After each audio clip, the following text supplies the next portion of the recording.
Selamat datang di percobaan 6. Pada pertemuan ini, kita akan belajar mengenai pemisahan campuran, berdasarkan sifat fisika komponen penyusunnya. Berdasarkan sifat fisika komponennya, campuran dapat dipisahkan melalui beberapa cara, yaitu dekantasi, filtrasi, evaporasi, sublimasi, destilasi, dan ekstraksi. Cara pertama adalah dekantasi, yaitu pemisahan campuran yang memiliki perbedaan kemampuan mengendap. Dekantasi merupakan pemisahan zat cair atau supernatan dari zat padat atau endapan yang paling sederhana, dengan hanya menuangkan zat cair ke wadah lain secara perlahan-lahan hingga menyisakan endapan saja. Padatan yang ingin dipisahkan harus dapat mengendap ke dasar agar diperoleh zat cair yang jernih. Oleh karena itu, metode ini tidak efektif untuk memisahkan endapan yang terlalu halus. Berikut ini adalah gambar cara melakukan dekantasi.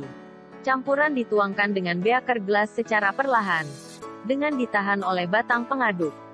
Cara kedua adalah filtrasi, yaitu pemisahan campuran yang memiliki perbedaan ukuran partikel.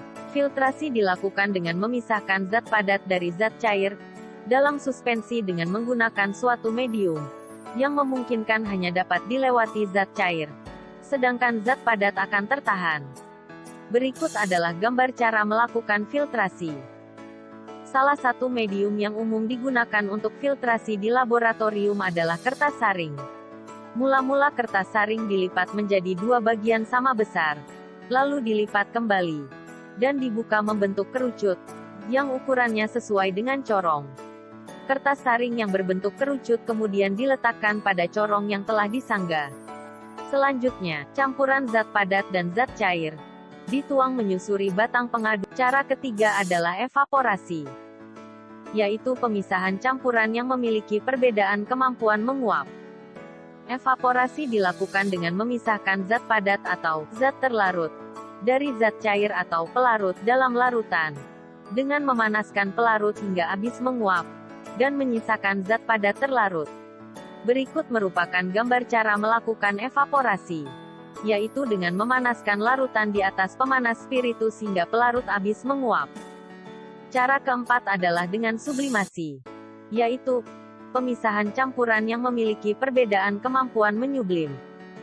Sublimasi dilakukan dengan memisahan zat padat yang mudah menyublim dari zat padat sukar menyublim, dengan memanaskan campuran. Beberapa contoh zat padat mudah menyublim, antara lain iodin, amonium klorida, kapur barus atau kamper, dan naftalena. Sebagai contoh, campuran kristal padat amonium klorida dan garam dapur dapat dipisahkan dengan sublimasi menggunakan susunan alat sederhana seperti pada gambar. Cara kelima adalah destilasi, yaitu pemisahan campuran yang memiliki perbedaan titik didih. Destilasi dilakukan dengan memisahan zat cair atau pelarut dari zat padat atau zat terlarut dalam larutan, atau dari zat cair lain, dengan titik didih berbeda jauh melalui proses penguapan dan kondensasi. Berikut merupakan gambar rangkaian alat destilasi. Proses distilasi dimulai dari memanaskan campuran hingga zat cair menguap. Uap tersebut akan naik dan memasuki bagian kondensor lalu mengembun. Kondensor, dengan aliran air yang berperan sebagai penukar panas, berfungsi mendinginkan uap panas agar uap terkondensasi kembali menjadi cair. Zat cair murni yang diperoleh dari proses kondensasi ini disebut distilat. Cara selanjutnya menggunakan teknik ekstraksi, yaitu pemisahan campuran melalui transfer zat tersebut dari satu fasa, padatan ataupun cairan, ke dalam pelarut atau fasa lainnya. Ekstraksi yang paling umum dilakukan adalah ekstraksi cair-cair menggunakan bantuan corong pisah, di mana keberhasilan pemisahan bergantung pada kelarutan relatif dari zat yang dipisahkan dalam masing-masing pelarut. Berikut merupakan gambar dari teknik ekstraksi cair-cair dengan menggunakan corong pisah. Ekstraksi cair-cair merupakan pemisahan zat menggunakan dua pelarut berbeda yang tidak saling melarutkan. Contohnya air dan kloroform. Kedua pelarut dimasukkan ke dalam corong pisah. Kemudian dilakukan pengocokan, dan selanjutnya didiamkan hingga terjadi pemisahan larutan.